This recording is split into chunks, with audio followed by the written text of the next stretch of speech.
My name is Steven Jada. I'm a medical doctor by profession, and I'm a medical research coordinator for AMREF Health Africa. I'm coordinating research about onchocerciasis and epilepsy and nodding syndrome in Western Equatorial state, in particular in Maridi, Mundri, and Monvolo. So we are studying the relationship between the onchocerciasis and epilepsy and nodding syndrome in these three counties in Western Equatorial state. As we know that onchocerciasis is endemic in these three counties in Western Equatorial state, and onchocerciasis has been associated with many morbidities and disabilities that are affecting people living in these counties. So one of these morbidities that comes with onchocerciasis, we have the new disease that has appeared in these three counties, the nodding syndrome, and increasing cases of epilepsy that people has been reporting from these counties. Onchocerciasis, we know it's caused by parasites. It's one of the parasites.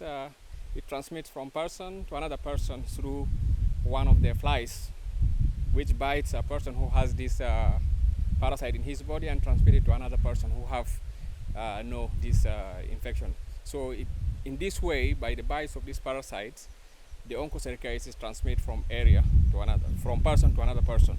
So it depends on presence of the flies that transmit it, and then also presence of the parasites in the blood of the people who the flies bites.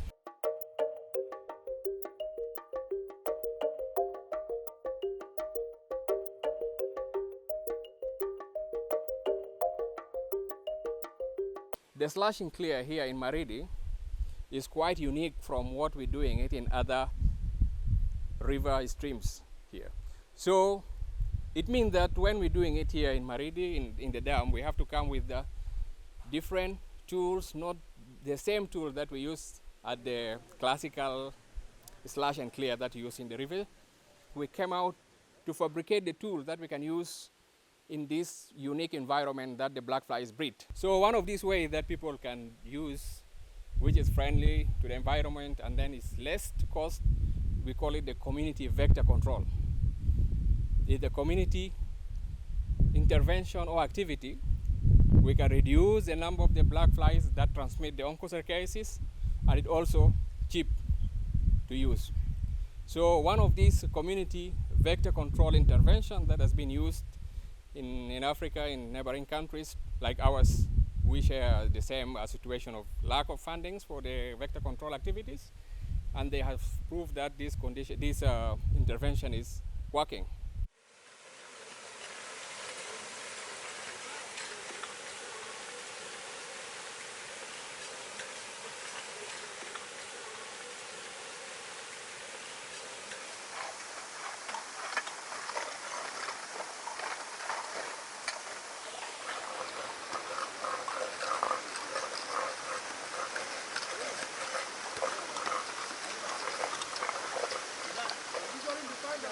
So the intervention that we use to eradicate the black flies in these areas, we call it a slush and clear.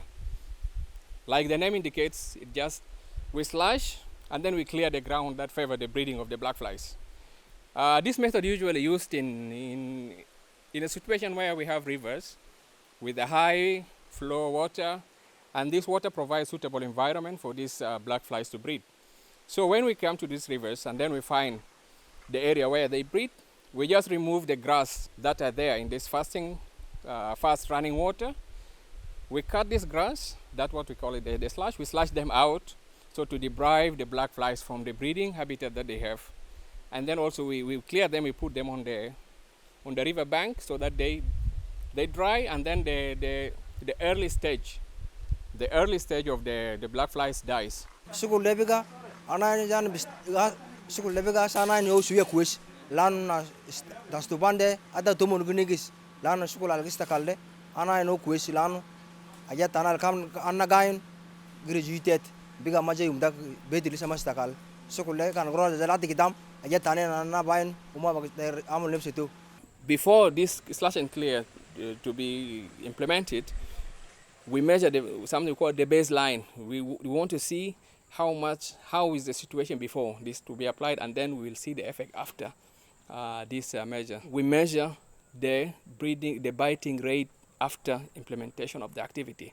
Immediately, the month after we implementing this slash and clear, the level of the black flies dropped dramatically, almost more than 90% of the population that are there before the slash and clear have dropped 90%. And this level of drop of the black flies biting rate has continued for almost 6 months after implementation of the activity.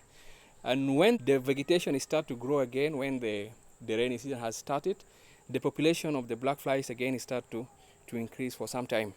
But we're still monitoring it. When we monitor, we also notice that the rate of the growth, even after 7 months of the implementation of the activity, is still at very lower level. At 12 months, 1 year after we implement that activity, the level of the black flies remain less than 50% of the initial baseline that we have.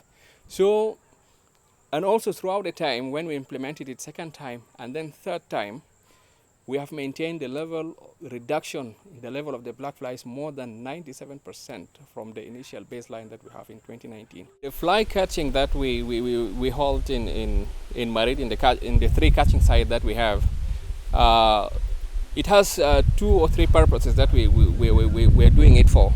Number one, we're monitoring the numbers or the population of the black flies, how they evolve after implementation of the slash and clear. The second thing, that the fly that we catch during the catching, we dissect some of the sample of the fly we dissect these flies to see the numbers of the infective parasites, the parasite that cause onco inside these flies. So it tells us if the numbers of this infective parasite inside the fly, if the numbers are many, it will tell us that we will have active transmission of Onchocerciasis will still going on in the area. We have 7 fly catchers, so they work alternatively. So in each side there's 2 fly catchers in addition to supervisor who supervise all these 3 sites. The fly catcher, as the name tells, they catch these flies when it lands on them. So that's what we call it. We call it the human landing catching. When the fly lands on them, they catch it and then they keep it in a specific tube that we have set for this purpose. And then at the end of the day, they bring the black flies to their supervisors, and then we see how much in a month they have catch of black flies. They sit barefoot, bare legs and arms, or they wear short sleeves. From morning, from 6 a.m. till 6 p.m. with the small tubes, the clear tubes that they can catch the flies with, and then they count the number of the fly that they catch each hour, and then they write in a form so that we will know at which hour that the numbers of the black flies are many. They do it in a month 4 times per month, and this number that they catch in a month, we used to calculate it, and then it gave us something we call it monthly biting rate. So this dramatic reduction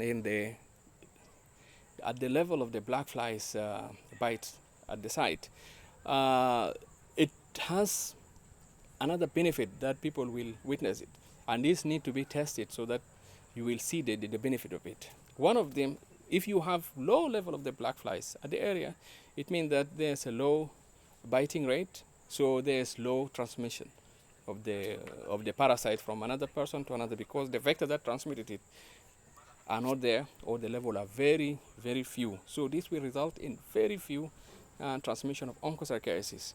So that's one great benefit that we hope to gain from that intervention that we have implemented.